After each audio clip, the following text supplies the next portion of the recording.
Thanks for joining us. This is our extended interview with Lori Gonzalez, founder and CEO of the RayNa Corporation. The first part of this video is from our GNGF Live, which happens every other Wednesday over on our Facebook page. The second part here, in this bonus extended interview, we dive into a conversation about streamlining operations and strategic planning in law firms or the legal field. If you already saw the live, I'll put the timestamp to the exclusive extended interview below. And be sure to like and subscribe to follow along with all of our great conversations on legal marketing and the business side of running a law firm. And to watch this video on the platform of your choice, you can find everywhere we stream at GNGF.tv. Welcome to GNGF Live, your bi-weekly Ask the Experts about all things law firm marketing and business growth. I'm Mark Homer, author of Online Law Practice Strategies and founder of Get Noticed, Get Found. On this show, we focus on the business side of growing and running your law firm, so I'm excited to have today's guest, Lori Gonzalez, founder and CEO of the RayNa Corporation, a management and consulting company for legal practices. Lori's time in the legal field and desire to improve everyday struggles with it led her to founding the RayNa Corporation. Their main focus is helping clients improve their cash flow with efficiency and productivity so lawyers can focus more on just serving their clients. Lori has a love for all things tech and is always finding the most valuable tech tools, processes, and programs to assist attorneys and small businesses in tracking time, being more efficient, and finding a better work-life balance. Of course, as always, be sure to like and subscribe to our page, not just a video, so you can get updated when our next episode goes live. And it never hurts for you to show just a little love and hit that like button on the video too. It really helps us with the social media algorithms. We've got moderators in the chat as always, so please ask questions and interact during this premiere. If you're watching this in the future after the premiere, we do monitor the comments and we'll reach out to our guests with any answer to get an answer to any questions you have. That's because we love you all, and I love getting to meet you in line and in person, so you can find a list of our upcoming webinars and events where I'll be speaking on our website at gngf.com/events. And on weeks when we're not premiering an interview, we drop a video as part of our GNGF Tips series, and these are like more in-depth videos focusing on one topic at a time. So check it out on our YouTube page or by heading to GNGF.tv. And you can watch our latest video, after this video of course, at the link in the chat. Check them out. Like I said, we drop a new GNGF Tips video every other Friday. All right, let's get to the interview. Lori, thanks for joining me today. Hello, how are you, Mark? Doing good, doing good. So great to have you. So we've gotten to know each other at a number of conferences and a few late evening Zoom happy hours during quarantine. Playing games and all kinds of stuff. So, but for the benefit of the audience, give us a little bit of background of your path in legal and what got you to start RayNa Corp. So I spent about 15 or 18 or some thousands of years in small law as a paralegal / HR / billing clerk / operations guru, all the things. And really loved that. I found my calling as a paralegal and I always enjoyed being a paralegal. But it's a rough industry. It's overwhelming. People are overworked. We do a lot of things repetitiously, over and over and over again. And it just seems like there's never enough time. And so after my last stint in personal injury as a paralegal, I was looking for something different and didn't really fit well in the big firm. I didn't want to be a little tiny cog in a big wheel at a big firm, but I'd really outgrown a lot of the small firms in terms of salary and benefits and those kind of things. And so someone, actually a great mentor and friend, told me I should open a legal billing company, which seemed like a fantastic idea at the time. And so that's really kind of my path into legal. And starting RayNa was meant to help me help lawyers in a way that was different and seemed really unique at the time, but also find some good work-life balance, which was something I didn't feel like I had as a paralegal in small law up until that point. So, I mean, you wanted a slightly different path. You wanted to look for something different, and decided to start a company. So, like that's a pretty big jump. But because you'll find that as you know, right? Like when you have a company, there's a whole bunch of other little things that you didn't realize that you have to be involved with. But so let's tell the audience, like, what does actually RayNa Corp do? So we currently are a medical record retrieval company, and we have been for the last few years. I mentioned we started out as a legal billing company with some consulting work. We maintain a small consulting arm. Mainly, that consulting piece is what I think my contribution back to the industry is, and so it's not something we do often or charge for. I do a lot of this sort of stuff that usually has nothing to do with medical record retrieval, because I think that's my mission, is to help lawyers and find unique ways to do that. So the company itself does the exciting job of retrieving medical records for law firms. So it keeps us fully busy and crazily busy. Just nice. Which is like in, I assume you have a lot, personal injury space. I mean, that's just a significant amount of work. And fortunately, though, right, like doctors and the healthcare system is completely standardized, and it's really easy to get whatever you need. Is that my understanding? So, I might work right in between two industries that struggle with some similar challenges. Like we have 10 fax numbers at our company, which, I love when people post about, not accepting faxes in 2020. I have 10 of them, and we could not do our work without them. Between the two industries, there's a lot of system issues, process issues. We both, I think, doctors and lawyers struggle with some of the same problems. They were trained to be professionals, providing professional services, not necessarily business operations or any really business operations. So they have to move way outside of their traditional training to find those things. And both are really busy. And so we actually try to solve on both ends of the spectrum those operational challenges when we can. And I think that's what makes it work. So, for a lawyer like them and a law firm like their staff, and the lawyer can focus on the client stuff, and then you guys get to kind of do all the 18 phone calls it takes, and faxes, and follow-up forms, and filling out the like file 92 or whatever form, and just to get that information and then pass that back and have it in a way that they get to take all that off their plate. Yeah, it's what interesting for me is, so I was a personal injury paralegal, and I had a med records department in our firm that handled that.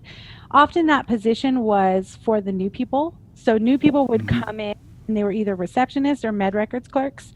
And as those people did well and moved up, they would move up out of that position. And so there was a ton of turnover. There was a ton of retraining and collecting the data necessary to really know how and where to send requests. Is a surprisingly, we don't give enough credence to how important that data tracking is. And so PI firms are traditionally fantastic at tracking data, but not necessarily tracking contacts and having a really effective contact database. And so when we started doing this, we made a real effort to focus on tracking and building an effective contact database, and then working on things like relationships. You can automate sending a form. You cannot automate talking to Sue, the office manager, who wants to reject your request for some rando reason. So, it's a very heavy admin position that also requires a lot of people relationship building, and it's very hard to do that if there's always constant turnover. So we've been able to sort of really hyper focus on the easiest piece of managing a personal injury case, but also the one that derails it the most. So another sort of fascinating fact is, without med records, you're not settling a case. And so our first firm, within a year, we were able to decrease the time it took to settle their cases by a month and a half. And they were in a 9 to 10 month space. That's significant savings, dollars-wise, to both the client and the firm. And because we charge per request, we actually change an overhead cost. So traditionally, the cost of hiring those people into a per case reimbursable cost. Oh, so it's an expense item that comes out of the settlement then. Right. So. Wow. Okay. That makes a lot of sense. Do all those things. Yeah. That's great. So you've got a number of, you mentioned, personal injury clients. So what is the ideal type of client for you? I mean, I assume you mentioned, taking over entire records teams and stuff, but, you're working with large clients, small clients, everything in between. So obviously there's a place where a large enough firm, Morgan and Morgan calls, I'd probably cry and then just ask them to call me back in a little while. Not really. Morgan, if you want to call. But I mean, certainly the larger the firm, the more likely they can build out a really successful team if they also focus on these things. And sometimes it may not make sense. So there's really high volume. But our largest firms definitely handle, close to 1,000 cases easily on average. We send out several hundred requests a month for those firms, no problem. And we started there. So one of the really nice things about that path was working at a high volume very quickly. We learned all the lessons. Mm-hmm. And then the last couple of years, I've been really focused on how I can now build out that same type of functionality and process for small firms. So my heart is always going to be in small law. It's where I grew up.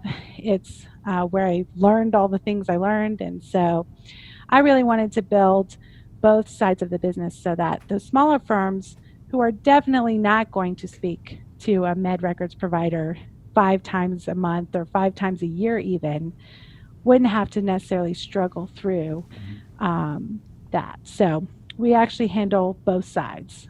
We like usually we say small to mid-sized firms are usually what seems to work best all the way around.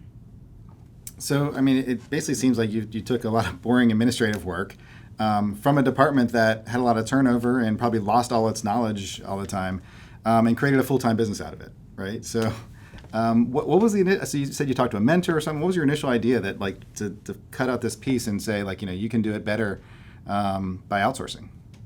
So I think, RayNa Corp was founded on a mission that was helping lawyers find lost time, which was really clever back when we were doing legal billing because, finding lost time entries from lawyers and all that. But at the heart of it, it was about helping lawyers run a law firm better and finding those boring admin tasks and finding ways to improve them. I'm certainly someone who focuses on all the cool tech tools, especially as it relates to admin. And so over the first probably 3 years of RayNa Corp, really focusing on what was happening in law firms, helping them with their legal billing and finding that, billing is not usually the real problem in a law firm. It's all of the back end work and support that's missing or isn't well trained or well processed. And so we just did a lot of project work. We did just like small firms when they start out. We took everything that walked in the door and tried a lot of things. Ironically, the last firm I worked with as a personal injury paralegal approached me and said, "Hey, you actually love this whole process thing. You want to try this out and see what you think." And I remember being quite terrified because I knew the volume that was coming out of that, and I was a solo at the time. And within a year, we had hired a couple of people and made crazy changes to the department and what was happening with the firm. They actually doubled their caseload. At the same time, we decreased their overall settlement time, and we took their average receipt time of like 98 days down to less than 21. And so just kind of working through that, I found this passion for building systems. So I'm not sure I knew before RayNa that I was an entrepreneur and an operations, how much I loved building those things, but through it, I'm now fascinated with the idea of how many things we can actually systemize and process to take the burden off the people so the people can do what they do best, which is deal with clients, manage a case, use that brain power to do way more than, create a letter or follow along on the path of a rogue med request, something like that. So I mean, from a systems and process and then from technology perspective, along those lines, you've also done work with the California called ATILS task force. So first of all, just can you tell everybody about what the task force is and what you guys were trying to do? So the task force, I think so some people may have heard of it, some haven't. It gained a lot of notoriety pretty quickly. It went from December of, oh gosh, it's 2020, December of 18 through March of 2020. And the purpose was really to look at how California should or could change its regulations and its ethical rules to increase access to justice through technology. So it was all about innovation and technology. The task force was put together purposefully to have actually more technologists and people without a law license than with. So it had a good mix. It was very diverse in just about every way imaginable. And so the real purpose was to bring in all these different skill sets and all these different diverse people and experiences and mush them in a room and see if we could shake up how legal services are performed here in the United States, specifically in California, obviously. And a lot of the data and information and research that was shared is all pretty standard. Most people know 80 to 86% of legal services remain unmet across the globe, but also in the United States. There's research that says people don't even know they have a legal problem half the time. And there's lots of misconceptions about why. A lot of people think it's strictly a money issue. Really, it doesn't seem to be that's the case. While cost is a big factor, it's not the only factor, or even necessarily the main factor. And so working with that, I have done a ton of access to justice work in Tennessee. I sit on a Supreme Court subcommittee around pro bono in Tennessee, done a bunch of clinics. I'm one of those terrible do-gooders who just spends way too much time showing up in rando places and not working if I can help it. And so I'd also been involved in ethical rule changes in Tennessee. And so even without a law license, I've just kind of sat in some crazy places, and then been a part of the legal hackers movement, which is also global. So I'm an organizer of Nashville's Music City legal hackers. And so getting on that task force for me was all about bringing a perspective that I don't think is often heard, really focusing on that admin sort of operation side. But I'm also a very client-centric mentality. And so for me, the goal is one of my personal missions on that group was to help us rethink how much we've closed off and required lawyers to basically bear the burden of providing legal services all by themselves. It's a huge impact to allow zero investment in the legal field unless you're licensed, unless you're a lawyer, with the exception of DC. And so a lot of the task force focused on, we had kind of 3 separate subcommittees. The overall recommendations are several hundred pages, so I don't suggest anyone read that. But Twitter has some great small tidbits of kind of what came out of that if you use the hashtag ATILS. Generally, there was a small change to fee sharing rules to allow nonprofits the ability to share in legal fees. That's a suggested recommendation that's coming out. There was recommendations around building on and expanding business models that included legal services by legal professionals who aren't lawyers. So thinking paralegals, legal document preparers. California is already well ahead of the curve of many states and those kind of things. So really expanding those. And then really thinking about, I think probably the biggest recommendation was a sandbox approach to a basically kind of a no holds barred, try it in this very tiny experimental way after you go through some certification processes, trying brand new technology driven ways to provide legal services. So lots of cool things that came out of it. I was way on one side of the group, so I would have loved to see some bigger changes, but also understand we're changing many years of kind of the way we've worked. Right. I mean, interesting because I mean, like a lot of this change, like we're because of the coronavirus and the pandemic that everybody went through, or still all around us. But I think a lot of these movements that we're heading, directionally, like sped up a little bit, like without anybody like really maybe wanting or approving. It's just like we got to do something now. So it was interesting seeing some of the the courts catch up with things and the systems catch up with things. And I know we've seen some things roll back a little bit because we're like, okay, we're open now, we can get rid of this. But I think we'll see some interesting changes from that. But so it's great that we had like a framework coming out of California, but then suddenly, unfortunately, the reason, but a kind of catalyst to kind of make a lot of changes that we probably would have waited for 4 more years. Yeah, I think, what's also interesting is I think California certainly is looked to in a lot of ways. They're because of their economy, their population size, right? Mm-hmm. Lots of people do things after California tries it out. And California started this task force pretty early on, but very quickly other states have, right, I think, moved faster. Utah already has its own place. Arizona did away, if I remember correctly, they may have actually either suggested or already started the process of eliminating Rule 5.4, which is the fee sharing. So, lots of Illinois is talking about some things, and it's we're seeing it. Carolina, which is very traditional. It's surprising, yeah. So, but there's some great people on the ground there that are doing that work and have been doing that work for a long time. So, I think that it's interesting because there certainly was a quick movement even prior to COVID becoming such a big impact on the legal industry here in the United States. I got to see a great webinar by Richard and Daniel Susskind that Clio put on.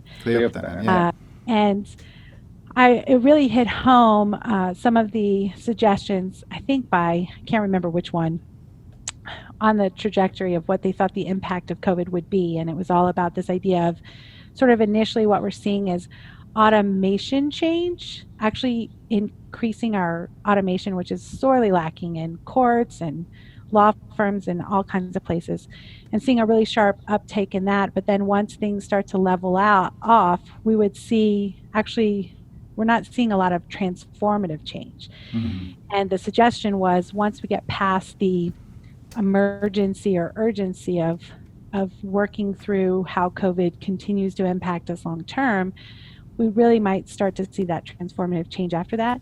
That really hit home for me, and I think it sort of speaks to, we're all looking for the low-hanging fruits right now to improve upon and survive better.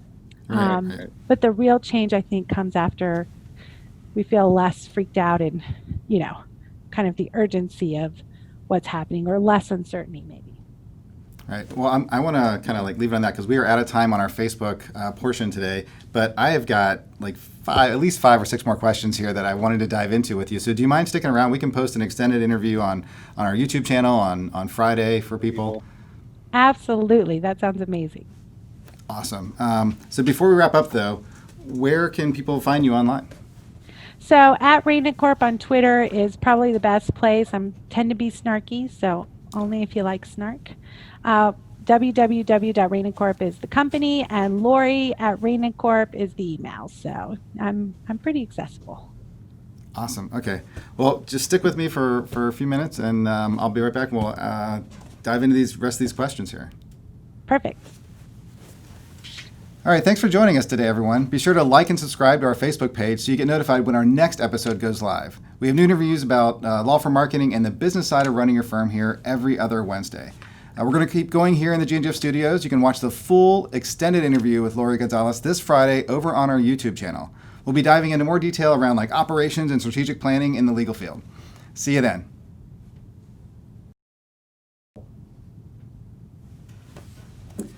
Well, thanks for sticking with me, Lori. My pleasure. I'm always happy to hang with you, Mark, even if we're not playing some good murder trivia.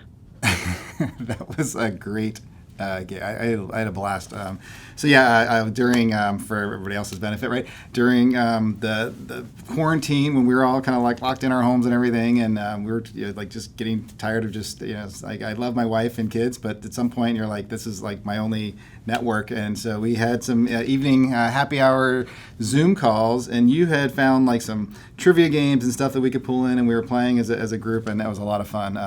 Way to kind of see the people we normally see at conferences, but virtually. So we had a lot of fun.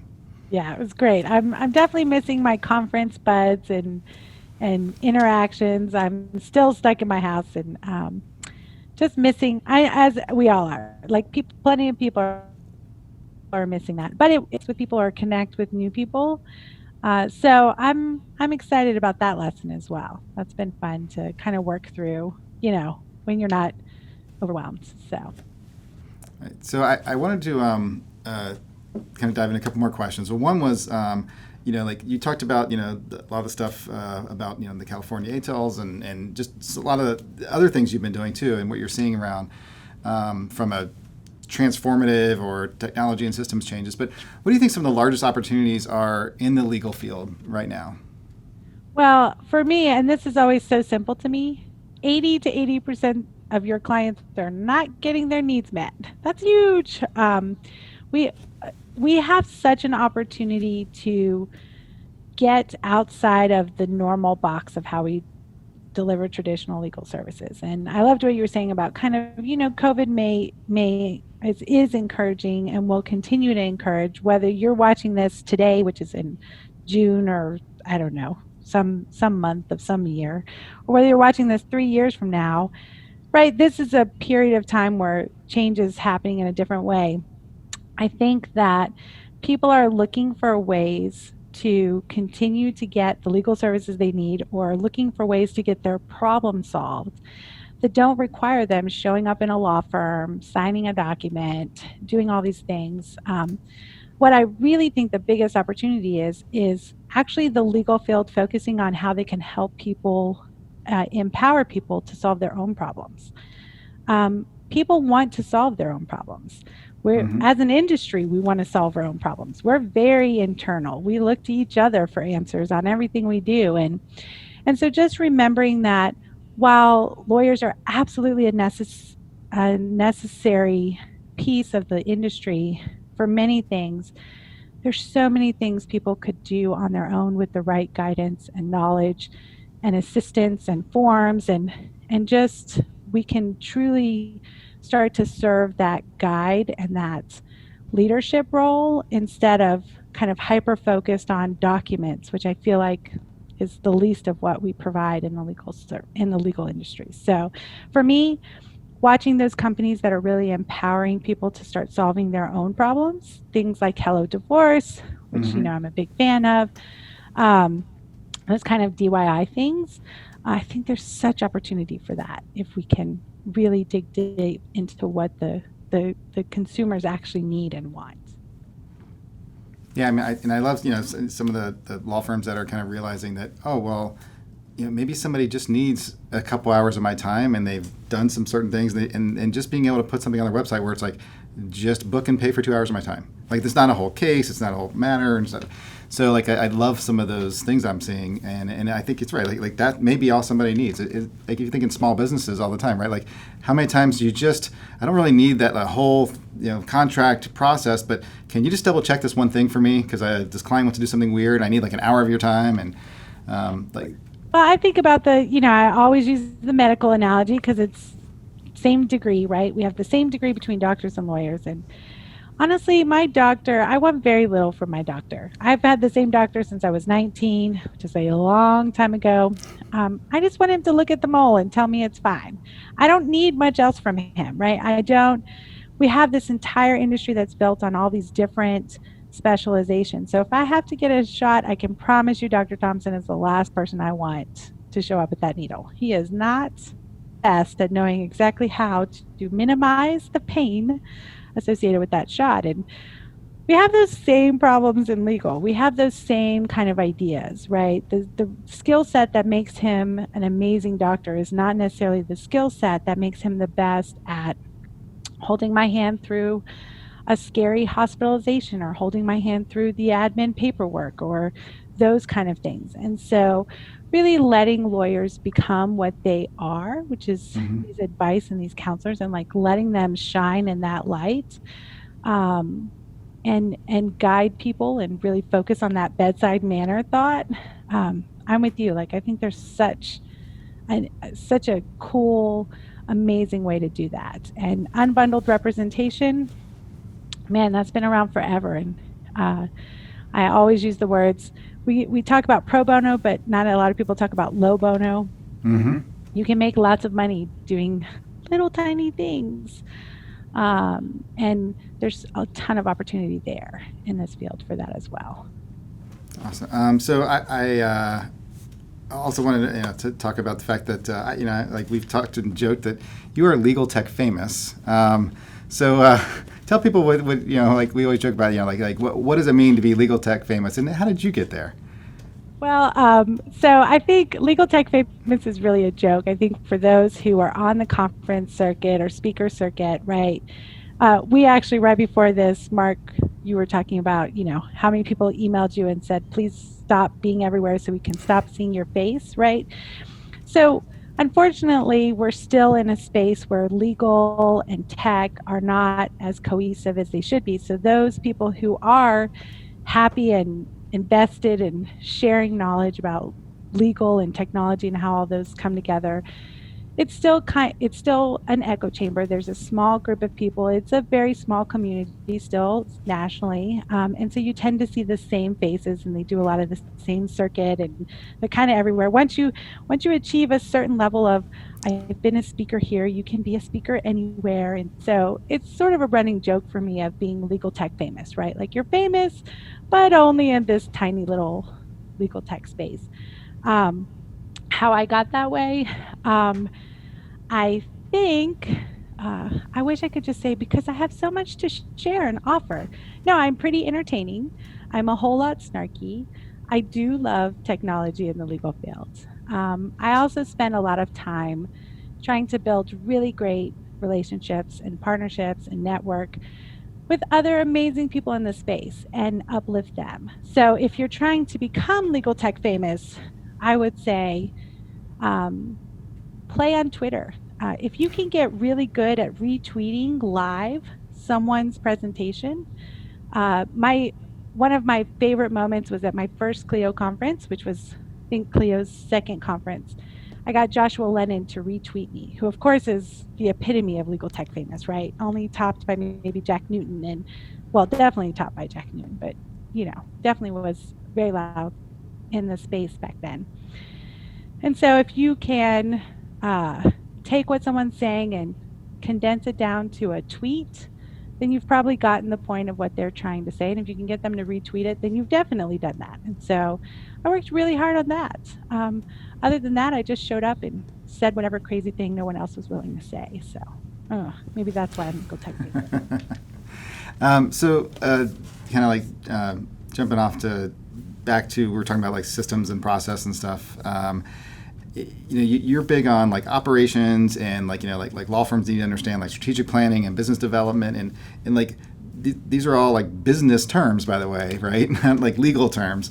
So like let's talk about like how important is that, like in what kind of areas are you see like for opportunity, or what are you helping with? Because I know you do a lot of one-off consulting as well in this area.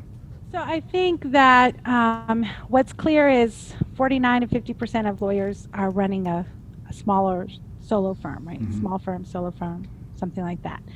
That means over half of our industry, our licensed lawyers, are running a small business. Mm-hmm. And the fact that we have to say that because there are still, my experience in small law was when I said anything business related, we're not a business, we're a law firm. And as if those are somehow not, they're exclusive. You can't be one or both at the same time. What I've seen throughout my career, both as a paralegal and continuing corp, is lawyers make a lot of money for, sort of a service that they provide, right? I as a admin cannot earn the same amount of dollars as a professional, nor should I, right? More educated, more skilled. So the amount of money they make actually sort of hides how little profit they're actually making overall in terms of what they could be making. Mm-hmm. There's a much higher market, much higher profit level, much larger market to be served. There's all these things that could explode the legal industry, in my opinion, on what they could actually accomplish and how much better work life could be, how much easier it could be to handle the student loans. And so for me, beginning to understand and really dig into operations and business development means you can work a lot less harder and make more money. And then you can do what you want with that time, right? You can help more people. You can do all kinds of things. So I think it's twofold. I think you can live a better life, and I think you can serve a much broader community when you're actually focused on that. And so for me, I found I had to leave the legal field to learn those things. I did not learn those in the legal field, and still spend a lot of time learning from people like you, Mark, right? I don't actually want to learn marketing from a lawyer who learned marketing from someone like you. I want to learn marketing from you. You're the guy. And so I think that that's where I see a lot of opportunity for firms to start looking for that kind of education in business development and strategic planning. And in my own personal experience, I do really boring admin work. And I traveled, my travel budget last year was pretty insane. And I don't do the boring work. So as a former paralegal in legal who focused on building an operation that could work without me, doing the smallest, most basic of tasks, I've been able to build an amazing life for myself and give myself an opportunity to then turn around and help others.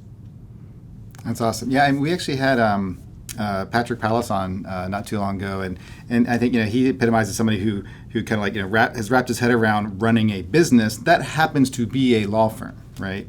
And people, we should throw that in the notes as well. It was a good episode. People should check it out. But he talked about how once he kind of wrapped his head around, wait, I'm running a business, and how do business people run a business? And then he identified that I'm doing a whole bunch of work that I don't want to do. And when I look at all the business leaders, they don't do this work that I'm doing, right? They weren't doing billing and administrative and figuring out the systems and stuff. And so he's got to the point where he said, like I've been able to build my firm because I've thought about that stuff. I've been able to build my firm so everybody gets to do what they want to do and what they're best at doing. He goes, including me, which is at this point in my career, not even practicing law on a day-to-day basis, right? He goes, I run a really cool company and a really cool culture. And so like that switch in thinking and that, thinking of leveraging a team and leveraging systems and processes, in his mind, as a very successful law firm who's actually, I think, growing by acquiring law firms right now. So, but like he was able to kind of take that and give everybody the best opportunity for them in that company. So, which I call company, not law firm. Betting you are familiar and probably have read more than I have the book, but E-Myth Revisited, one of my favorite short, easy reads.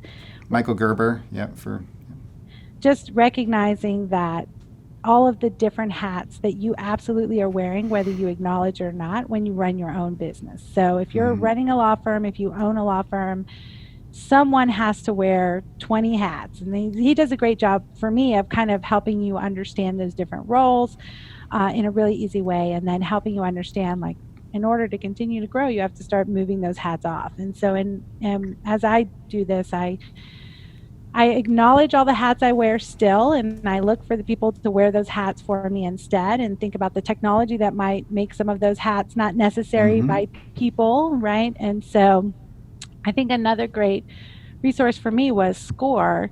It's a national nonprofit that's partners with the Small Business Administration that is retired corporate executives mostly. That will mentor your business through the life of your business. And it's entirely free, and they have great workshops. And so just getting into those entrepreneur small business spaces, I think does a ton to open up how you can think about your law firm differently. Yeah, I mean, we're involved in the entrepreneur organization, and there's, like law firms in there. And I'm like, when I see that, I'm like, oh, that's somebody who's surrounding themselves with entrepreneurs saying, how do I be more entrepreneurial? Not just run a law firm, and which again, like the law firm, I mean, it's super important, but like the way you run a law firm, your life can be, like you said, can be so much better. I mean, from a profitability, from a day-to-day things you're doing. I mean, if you own your law firm and you're doing things that you really don't enjoy doing, like there's a better way. I promise you, right? And like we have clients who maybe don't want to do the marketing, so they hire us. We've had other clients who say, you know what, I love this stuff, and they don't practice law much, and they kind of became like their own marketing guru and within their own firm. So you get to wear the hats you want to wear. I think it's also important, like from a strategic planning, is to get real honest with yourself about what you want to build. One of the things I see is there's sort of this mentality of like, I'm going to build this empire when really what you want. And I think the way you approach the development of a national scalable business versus the way you approach a lifestyle business, there's a lot of things between the two that are the same, but there are certainly strategies that are different. And Mhm. for me, I think we kind of only have this big law. We're going to grow small law into a big law model, and we don't recognize that really, if you don't want to have a lot of people to manage and you don't want to have to hire someone to manage those people, and you really just want to help your local community, you're going to be focused on a lifestyle business with some help, how you grow that, how you might outsource to people, all the ways you Mhm. put that together. So different than how you scale the biggest, baddest law firm ever, right? And so actually thinking through those and planning for that after you make those decisions, I think is a piece that we often miss in the industry. Lots of small businesses miss that. That just makes us human and normal. Well, that's awesome. I think we'll leave it on that. I mean, like from the Gerber, Michael Gerber E-Myth, right? He kind of talks about work on your business every once in a while, not just in it. And I think you just kind of said that so well. So we'll leave it at that. And thank you so much for sticking with me extra to dive into these questions. It would be really helpful. And we'll get this on YouTube on our Friday show. As always, it's a pleasure to hang out with you, Mark. You're one of my favorite people in the legal tech famous space. So anytime. Thank you so much. All right. Hey, what's up? I'm Josh. Thanks so much for joining us. If you feel like you learned something today, think of how beneficial it would be to chat with myself or another one of our marketing consultants one-on-one. Go ahead and visit our website to schedule your free consultation. It only takes a minute.